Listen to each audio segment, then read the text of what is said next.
Well, hello, and welcome again to the 2012fad.com. I will be your host for this evening, and my name is Charlie Bluehawk. Last night, we talked about the problems with being healthy, and being healthy is a wonderful thing. It makes you more aware, alert, and alive. The problem is, you're probably going to be the only person in your neighborhood, or maybe in your whole city, who's actually cognizant and aware of reality in any way, shape, or form. And it's really difficult. For example, this happened to me today. Some friends, I was over visiting friends, and they insisted on feeding me, and they lots of children, so they were eating out of very cheap plastic bowls, and they were cooking with canola oil in a Teflon frying pan. And so they insisted that I eat with them. And, they're very lovely people, so I can't say no.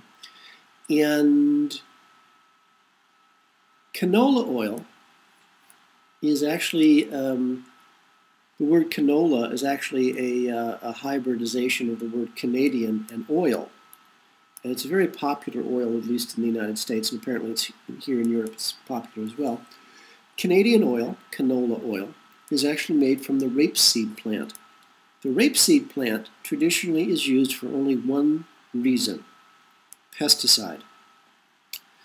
And I used to use canola oil. I used to get it at Trader Joe's in Pasadena, and I thought it was really great until I read a report somewhere that canola oil, Canadian oil, is made from rapeseed. Rapeseed in Canada is used for only one thing: pesticide. So how we went from a product that was only used as a pesticide. And by the way, I tested this. I took some canola oil and put it in my my sprayer, which I normally would make a collection of tobacco and garlic and a few other things. A little soap, a little dish soap is very nice. And I would use that to spray my plants in the garden with, and it worked really well. Well, I tried, just for the heck of it, I tried some canola oil as a pesticide. It worked really good. So I just had a meal from very nice people. I couldn't say anything. In plastic bowls that were toxic, in canola oil, which is a pesticide, and in a Teflon frying pan, which is just lethal. And little children are eating this. And what can you say? So this is the other problem with being healthy. You just have to stop talking, because no one's going to understand anything you're trying to say, and you'll just upset and confuse people. So I've slowly learned this over the 4 decades that I've been doing this, talking to people, trying to get them to say, oh, by the way, you're standing on the railroad tracks, and oh, by the way, that's a train coming. I've finally, almost to the point, I hope, I pray, that I can actually see people standing on the railroad tracks and keep my mouth shut and keep walking. It's frankly too late in the day. If they haven't gotten it by now, honestly, they never will. Unless, of course, the planetary lightning, as what I hope it will do, gives us that extra little spark of electrical current, a little bit of energy, and will wake people up. Of course, it's, again, way too little, way too late. But, here's hoping. It's hard, honestly, not to say something when you see people, families, standing on the railroad track and are actually waving at the train as it comes down. It's going to, do what trains do when they hit things. So tonight I thought we would chat about words have power. And it's true that the spoken word has power. You look in magic, you look in science, you look in quantum physics, vibration. Vibration is energy, energy is power. The spoken word has power. But what I've come to realize is that the written word has infinite power. The written word, once printed on a page, can be read over and over and over again. And if you're lucky enough to be a published author, well, I'm an author, I wouldn't call myself published, but the books will begin to spread. And so the spoken word spoken once and it becomes part of the universal record of the universe that you and I live in. Remember, we talked about how Western scientists have finally admitted or figured out that the universe that you and I live in is actually inside of a giant bubble, a giant soap bubble. The entire universe, billions and billions of stars inside of a galaxy, and there's billions and billions of galaxies in the universe, and all of this is contained in a bubble. We live in a soap bubble. And you and I were chatting about the fact that Western scientists have also finally gotten to the point where they can admit, at least to themselves, that there are 10 different dimensions, 10 different realities coexisting in this bubble universe all at the same time. So there are 10 different versions of you and me, all existing at the same time, living in the same physical space. But because each of those universes vibrates at a different frequency, we don't see them. You and I can talk and interact and have a cup of coffee and pet a cat and, bark at a dog, because you and I vibrate, our atoms vibrate at the same frequency. Let's say 100 megahertz, could be 200 megahertz. But because you and I, our atoms in our body, vibrate at the same frequency, you and I can interact.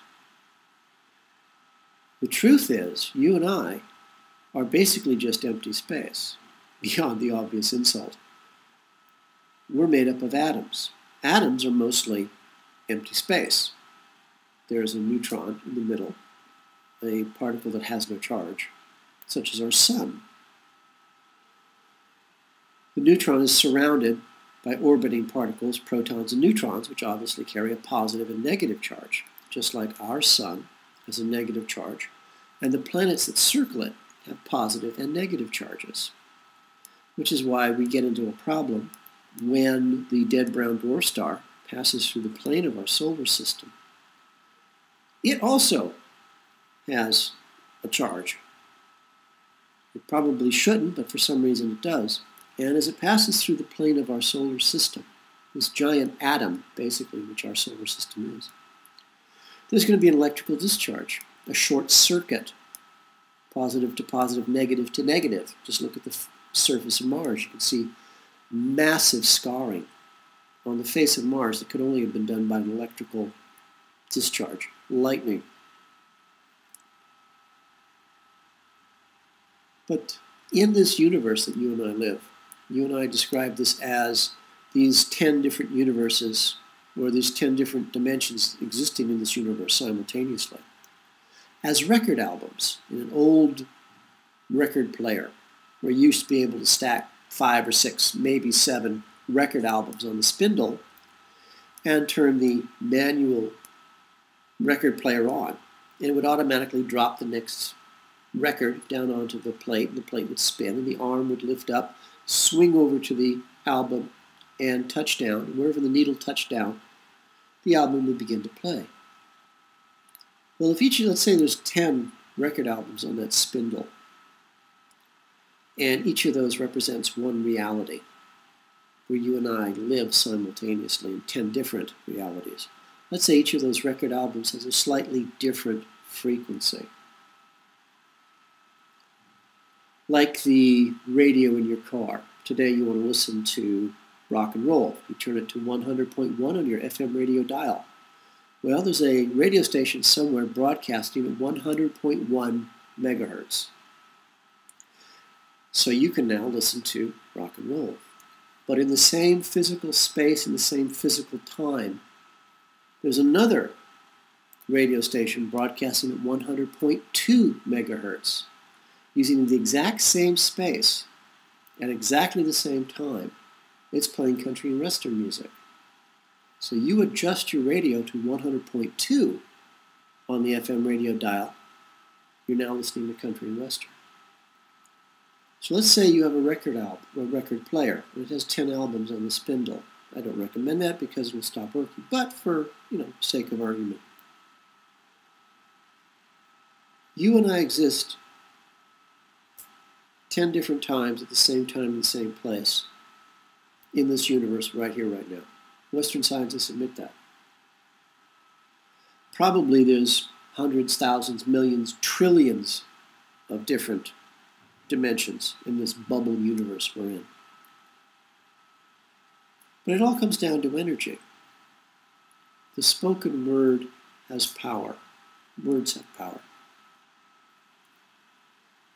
Once spoken, that word can never be called back. It can never be returned. So again, the record album, it contains little valleys.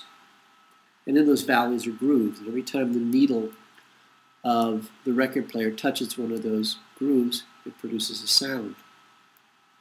And that sound will always be there. It will always be the same sound because it's forever part of that dimension. It's forever part of our universe. Words have power.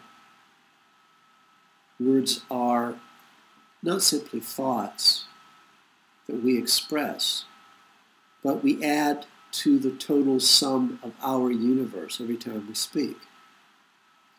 You and I create the universe simply by existing. This is why I'm always, horrified when people go out of their way to write horror stories or to do horrific things or make horrific, scary movies. Because words have power. And since you and I, simply by existing, help create the universe, any words we speak, any dramas we put on, any movies that we make, that becomes a part of the universe. And that will manifest somewhere in our universe because it has no place else to go. So when I say words have power, thoughts have power, you and I create the universe inside of this bubble. It's one of the reasons our masters, junior management at Haight Incorporated, why they just despise and loathe and fear us. Because you and I create. All they can do is destroy. You and I can evolve. All they can do is be the same shade of gray they've always been and always will be. Because they're too lazy, they're too selfish, they're too stupid, they're too arrogant to actually do something to make themselves better. But just like those record albums on that old record player, the word once spoken cannot be taken back. It will exist as long as that record album exists. So be careful, honestly, with what you say to people, what you do to your world, what you do to yourself. Because once you create it, I don't think it ever goes away. It's stored somewhere within our reality. So the record album that you and I are living on right now, this dimension, this reality, the spoken word has power. Now imagine the written word has infinite power because, okay, you said it, but what if you write it down? And it becomes a book. And millions upon millions of people read that book. Now the spoken word has power. The written word has infinite power. Because now it becomes physical itself in our universe. It exists both as a vibration and as a physical representation of the word. You and I create the universe simply by existing. That's why our masters want us dead. That's why they want to hurt us. You and I can evolve. They cannot.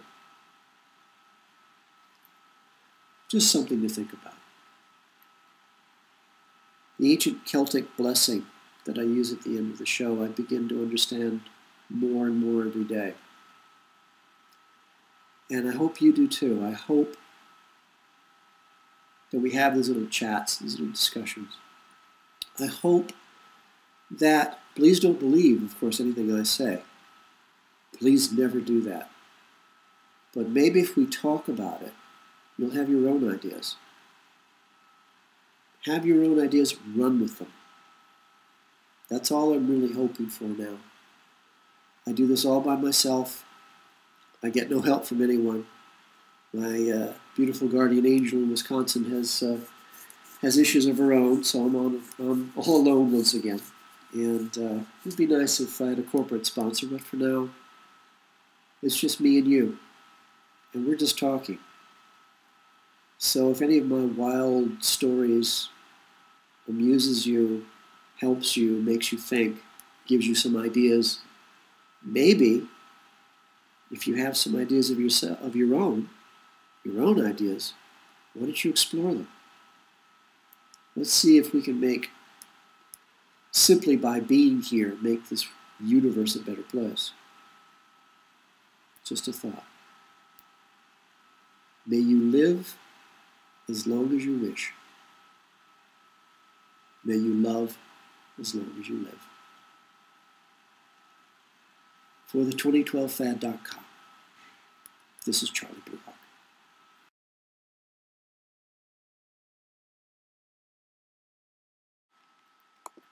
The 2012 Fad is brought to you by Coffee and Blood, Love Letters Between the Dead, a series of 5 erotica horror novels about a fallen angel fighting his way back to regain his own soul, and how the CIA war against the human race. Their black magic captures and traps him in the body of a mind-controlled slave designed to hunt down and to kill their god, their Satan.